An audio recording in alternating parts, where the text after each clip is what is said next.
ஆண்டவராகிய இயேசு கிறிஸ்துவின் நாமத்தில் காலை வாழ்த்துக்கள். இன்றைய மன்னா, உத்தமனாய் நடந்து நீதியை நடப்பித்து மனதார சத்தியத்தை பேசுகிறவன் தானே. சங்கீதம் 15:2.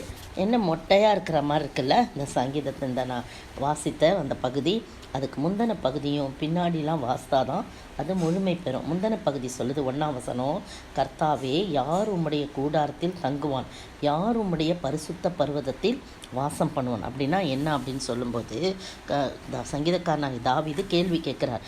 ஆண்டவரே, யாருக்கு உங்களோடு வாசம் பண்ணக்கூடும், யார் உம்முடைய பரிசுத்த ஸ்தலத்தில் உம்மோடு கூட நாங்கள் தங்க முடியும் அப்படின்னு சொல்லி கேட்கும்போது அதற்கு பதிலும் சொல்கிறாரு, உத்தமனாய் நடந்து நீதியை நடப்பித்து மனதார சத்தியத்தை பேசுகிறவன் தானே அப்படின்னு சொல்லி சொல்கிறத நம்ம பார்க்குறோம். இதில் 11 காரியங்கள் அந்த உத்தமமாய் நடக்கிறதுனா என்ன அப்படின்னு சொல்லப்பட்டிருக்கு பாருங்கள். முதலாவது, அவன் தன் நாவினால் புறங்கூறாமல். அப்படின்னா என்னென்னா, மற்றவங்களை பற்றி தூற்றி தெரியுது, மற்றவங்களை பற்றி புறங்கூறி தெரியுது ஒன்று.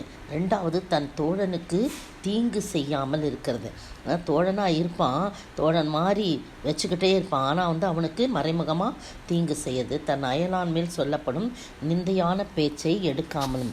மற்றவர்களை பற்றி பேசுகிறாங்க இல்லையா, பேசும்போது அதை எடுத்துக்கிட்டு நம்ம என்ன பண்ணக்கூடாது, பேசக்கூடாது. ஆகாதவன் அவன் பார்வைக்கு தீர்ப்பானவன் கர்த்தருக்கு பயந்தவர்களையோ கனம் பண்ணுகிறான். ஆணையிட்டதில் தனக்கு நஷ்டம் வந்தாலும் தவறாது இருக்கணும். சத்தியம் பண்ணி கொடுத்துட்டோம், அதில் நஷ்டம் வந்தால் கூட அதில் என்ன பண்ணக்கூடாது, நம்ம தவறக்கூடாது. ஐயோ நஷ்டம் வந்துடுச்சேன்னு நம்ம என்ன பண்ணக்கூடாது, மாற்றி பேசக்கூடாது. அடுத்தது, பணத்தை வட்டிக்கு கொடுக்கக்கூடாது. குற்றமில்லாதவனுக்கு விரோதமாக பரிதானம் வாங்காமல், லஞ்சம் வாங்காமல் இருக்கணும். அதுக்கு முன்னாடி நீதியை நடப்பிக்கணும், மனதார உண்மையை பேசணும். ஆக 11 காரியங்களை செய்கிறவன் தான். அதில் கடைசியில் எப்படி முடியுதுன்னா, பரிதானம் வாங்க இப்படி செய்கிறவனே என்றென்றைக்கும் அசைக்கப்படுவதில்லை. எங்கே அசைக்கப்படுவதில்லை, அவன் தான் அசைக்கப்படாமல் கர்த்தருடைய கூடாரத்தில் வாசம் பண்ணுவான், அவருடைய பரிசுத்த பர்வதத்தில் வாசம் பண்ணுவான், அவருடைய கூடாரத்தில் தங்குவான். பிரியமானவர்களே, நீங்களும் நானும் நம்மை ஒப்பிட்டு பார்க்க வேண்டும். ஆண்டவரே, நான் இப்படிப்பட்ட காரியத்தில் ஏதாவது தவறியிருக்கேன்னா, இப்படிப்பட்ட தவறாக நடக்கின்ற மக்களோடு நான் காணப்படுகின்றேனா என்று சொல்லி ஒவ்வொரு காரியமாய் நான் பார்த்து, ஆண்டவரே, நான் உத்தமமாய் நடக்க வேண்டும், உம்முடைய கூடாரத்தில் தங்கக்கூடிய, உம்முடைய சந்நிதியில் இருக்கக்கூடிய, உம்முடைய சமூகத்தில் எப்போதும் இருக்கக்கூடிய ஸ்லாக்கியத்தை எனக்கு தாரும் என்று சொல்லி அவர் அண்டை கேட்கும்போது அவர் நிச்சயமாய் நமக்கு அப்படிப்பட்ட ஒரு ஸ்லாக்கியத்தை, அவருடைய சமூகத்திலே நாம் இருக்கும்படியான ஒரு ஸ்லாக்கியத்தை அவர் நமக்கு தருவார். அப்படிப்பட்ட ஆசீர்வாதத்தை பெற்று வாழ தேவன் தாமே கிருபை செய்வாராக. ஆமென். கர்த்தாவே யார் உமது கூடாரத்தில் தங்குவான், யார் உமது பரிசுத்த பர்வதத்தில் வாசம் பண்ணுவான். உத்தமனாய் நடந்து நீதியை நடப்பித்து மனதார சத்தியத்தை பேசுகிறவன் தானே. உத்தமனாய் நடந்து நீதியை நடப்பித்து மனதார சத்தியத்தை பேசுகிறவன்.